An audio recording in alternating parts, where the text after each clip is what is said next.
Halo semuanya, nama saya Jonathan dengan NIM 21G121 dari kelas akuntansi 1. Hari ini saya akan menjelaskan mengenai kesesatan dalam berpikir ilmiah. Apa itu kesesatan? Kesesatan adalah kesalahan yang terjadi dalam aktivitas berpikir dikarenakan penyalahgunaan bahasa atau penyalahan relevansi. Kesesatan ini terjadi karena dua hal, yaitu ketidaktepatan bahasa karena pemilihan terminologi yang salah, lalu ketidaktepatan relevansi pemilihan premis yang tidak tepat, yaitu membuat premis dari proposisi yang salah. Nah, karena kesesatan dalam berpikir ini akhirnya termanifestasi ke dalam perilaku yang juga sesat. John Dewey pun mengidentifikasikan beberapa kesesatan tersebut. Yang pertama ada kesesatan yang terjadi karena subjek sesungguhnya jarang berpikir sendiri dan berpikir atau bertindak sesuai dengan apa yang dipikirkan dan dilakukan oleh orang lain. Dalam menjalani kehidupan, seseorang akan terus berpikir, baik ketika berbicara supaya kata-kata yang keluar tidak menyakiti atau mungkin menyinggung lawan bicara, lalu ketika belajar atau ketika sedang memutuskan untuk melakukan sesuatu. Dengan berpikir, manusia akan menjadi lebih peka terhadap sekitarnya, sehingga manusia tidak hanya mempedulikan dirinya sendiri seperti robot. Lalu yang kedua ada kesesatan di mana subjek bertindak seakan sangat menghargai rasio, padahal kenyataannya tidak menggunakan rasionya sendiri dengan baik. Subjek seperti ini juga tidak akan mendengarkan sungguh-sungguh alasan dari orang lain, kecuali mengikuti rasa humor mereka atau kepentingan atau kelompoknya sendiri. Lalu yang ketiga adalah kesesatan yang terjadi akibat subjek tidak terbuka untuk melihat persoalan secara komprehensif dan terpaku pada pendapat atau pendekatan tertentu atau orang tertentu atau sumber tertentu.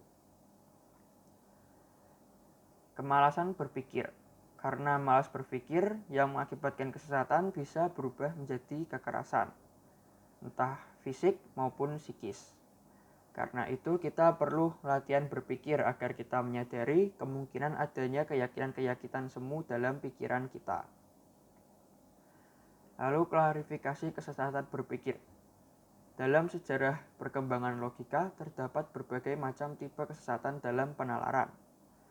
Secara sederhana, kesesatan dapat dibedakan dalam dua kategori, yaitu kesesatan formal dan material. Kesesatan formal ini adalah kesesatan yang dilakukan karena bentuk penalaran yang tidak tepat. Dan kesesatan material adalah kesesatan yang terutama menyangkut isi penalaran. Kesesatan ini dapat terjadi karena faktor bahasa yang menyebabkan kekeliruan dalam menarik kesimpulan. Dan juga dapat terjadi karena memang tidak ada hubungan yang logis atau relevansi antara premis dan kesimpulannya. Lalu ada kesesatan bahasa.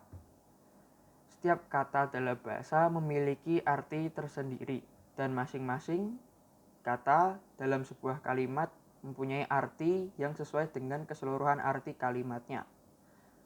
Lalu ada beberapa bentuk kesesatan yang dikarenakan karena menggunakan bahasa. Yang pertama ada kesesatan aksentuasi. Aksentuasi berarti pengucapan terhadap kata-kata tertentu perlu diwaspadai karena ada suku kata yang harus diberi tekanan. Lalu yang kedua ada kesesatan aksentuasi verbal. Seperti contoh apel, di mana apel yang dimaksud adalah buah dan apel yang dimaksud adalah upacara, seperti misalnya besok di sekolah akan ada apel pagi. Lalu yang ketiga ada kesesatan equivokasi. Kesesatan equivokasi adalah kesesatan yang disebabkan karena satu kata mempunyai lebih dari satu arti. Sebagai contoh, teh yang biasa kita minum, namun bagi orang-orang yang menggunakan bahasa Sunda, teh merupakan sebuah kata imbuhan. Selain equivokasi verbal, ada juga yang non-verbal, seperti ketika kita menggelengkan kepala, yang dimana itu berarti kita tidak setuju, namun di India menggelengkan kepala dari satu sisi ke sisi yang lain menunjukkan sebuah kejujuran. Lalu ada kesesatan amfiboli. Kesesatan amfiboli adalah kesesatan yang dikarenakan konstruksi kalimat sedemikian rupa sehingga artinya menjadi bercabang.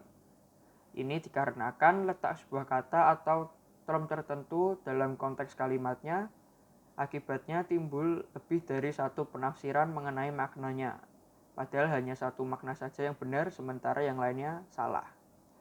Sebagai contoh, kalimat Ali mencintai kekasihnya dan demikian pula saya, yang memiliki dua arti, yaitu arti pertama mana Ali mencintai kekasihnya dan saya juga mencintai kekasih Ali, dan arti yang kedua yaitu Ali mencintai kekasihnya dan saya juga mencintai kekasih saya. Lalu ada kesesatan metaforis, disebut juga sebagai fallacy of metaphorization, adalah kesesatan yang terjadi karena pencampur adukan arti kiasan dan arti sebenarnya. Artinya terdapat unsur persamaan dan sekaligus perbedaan antara kedua arti tersebut. Tetapi bila dalam suatu penalaran, arti kiasan disamakan dengan arti sebenarnya, maka terjadilah kesesatan metaforis, yang dikenal juga kesesatan dengan analogi palsu. Lalu ada kesesatan relevansi.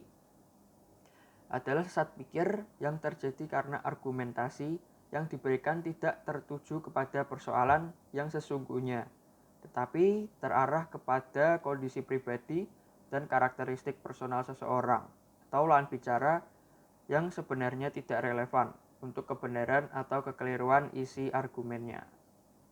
Nah, satuan relevansi ini bermacam-macam, yaitu yang pertama ada argumentum ad hominem, yang argumennya diarahkan untuk menyerang manusianya secara langsung. Lalu yang kedua ada argumentum ad hominem, yang kedua yang menitik beratkan pada hubungan yang ada di antara keyakinan seseorang dan lingkungan hidupnya.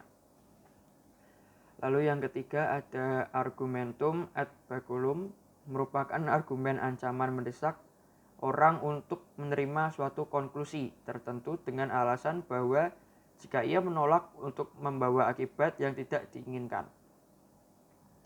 Lalu yang keempat ada argumentum ad misericordiam, merupakan sesat pikir yang sengaja diarahkan untuk membangkitkan rasa belas kasihan lawan bicara dengan tujuan untuk memperoleh pengampunan atau keinginan. Lalu yang kelima ada argumentum ad populum, adalah argumen yang dibuat untuk menghasut massa, rakyat, kelompok, atau membakar emosi mereka dengan alasan bahwa pemikiran yang melatar belakangi suatu usul atau program adalah demi kepentingan rakyat atau demi kepentingan kelompok itu sendiri. Lalu yang keenam ada argumentum auctoritatis, yaitu sesat pikir di mana nilai penalaran ditentukan oleh keahlian atau kewibawaan orang yang mengemukakannya. Lalu yang ketujuh ada argumentum ad verecundiam, yaitu argumentasi yang diberikan dengan sengaja tetapi tidak terarah kepada persoalan yang sesungguhnya, tetapi dibuat sedemikian rupa untuk membangkitkan perasaan malu si lawan bicara. Lalu yang kedelapan ada ignoratio elenchi, yaitu kesesatan yang terjadi saat seseorang menarik kesimpulan yang sebenarnya tidak memiliki relevansi dengan premisnya.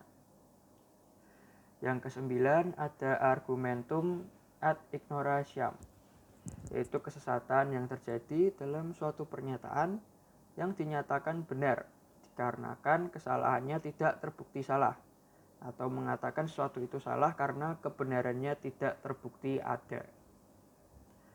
Yang ke-10 ada petitio principii, yaitu kesesatan yang terjadi dalam kesimpulan atau pernyataan pembenaran, di mana di dalamnya premis digunakan sebagai kesimpulan dan sebaliknya.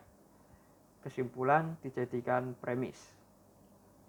Yang ke-11 ada kesesatan non causa pro causa. Kesesatan ini dilakukan karena penarikan penyimpulan sebab akibat dari apa yang terjadi sebelumnya adalah penyebab sesungguhnya suatu kejadian berdasarkan dua peristiwa yang terjadi secara berurutan. Yang ke-12 ada kesesatan aksidensi, yaitu kesesatan penalaran yang dilakukan oleh seseorang bila ia memaksakan aturan-aturan atau cara-cara yang bersifat umum pada suatu keadaan tertentu atau situasi yang bersifat aksidental, yaitu situasi yang bersifat kebetulan atau tidak seharusnya atau ada mutlaknya. Lalu yang ke-13 ada kesesatan karena komposisi dan divisi kesesatan yang terjadi bila seseorang berpijak pada anggapan bahwa apa yang benar bagi individu atau beberapa individu dari suatu kelompok tertentu pasti juga benar bagi seluruh kelompok secara kolektif.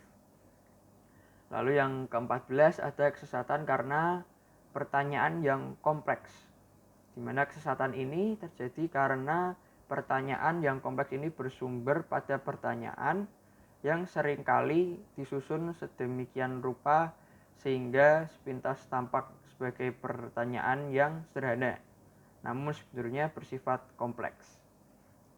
Sekian penjelasan dari saya, terima kasih.